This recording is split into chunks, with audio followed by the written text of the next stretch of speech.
Hi hello media friends, ఈ రోజు ఒక నిజమైన సంఘటన మీతో పంచుకోవాలనుకుంటున్నాను మీడియా ఫ్రెండ్స్. ఇక్కడ సబ్ కాన్షియస్ మైండ్ చేసే మిరాకిల్ ని మీ ముందు ఉంచుతున్నాను.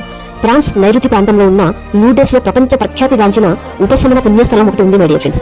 లూడెస్ వైద్య విభాగానికి చెందిన పురాతన గ్రంథాలయాలలో ఉండే హాలులో అద్భుతమైన ఉపశమనం పొందిన అధికారపూరితమైన అనేక కేసులున్నాయి మీడియా ఫ్రెండ్స్. ఇక్కడ అనేక కేసుల్లో ఒక కేసు మీ ముందు ఉంచుతున్నాను. మేడం బైట్ కేసు వాటిలో ఒక ఉదాహరణ. ఈ మేడం బైట్ ఆమె గుడ్డిది. ఆమె కంటి నరాలు మొత్తం దెబ్బతిన్నాయి, పనికి రాకుండా పోయాయి. ఆమె లూడెస్ వచ్చాక కంటి చూపు తిరిగొచ్చింది మీడియా ఫ్రెండ్స్. ఎంతో మంది డాక్టర్లు ఆమెను పరీక్షించాక ఆమె కంటి నరాలు పూర్తిగా పాడైనట్లు నిర్ధారించారు. అయితే ఆమెకు చూపొచ్చింది, చూడగలిగింది. ఒక నెల తర్వాత ఆమెను మళ్లీ పరీక్షించాక ఆమె దృశ్యమానం, కంటి చూపు నిర్మాణం బాగై యథాస్థితికి చేరినట్లు గ్రహించారు డాక్టర్లు. ఈ యొక్క మిరాకిల్ ఎలా జరిగిందంటే, తను ఫ్రాన్స్ నైరుతి ప్రాంతంలో ఉన్న ఒక పుణ్యస్థలానికి వెళ్ళినప్పుడు ఖచ్చితంగా నయమవుతుంది అనే నమ్మకంతో బిలీవ్నెస్ తో వెళ్లడం జరిగింది మీడియా ఫ్రెండ్స్. ఆ పుణ్యక్షేత్రంలోని నీటి వలన మేడం బైట్ నయమవుతుందని నేను నమ్మడం లేదు.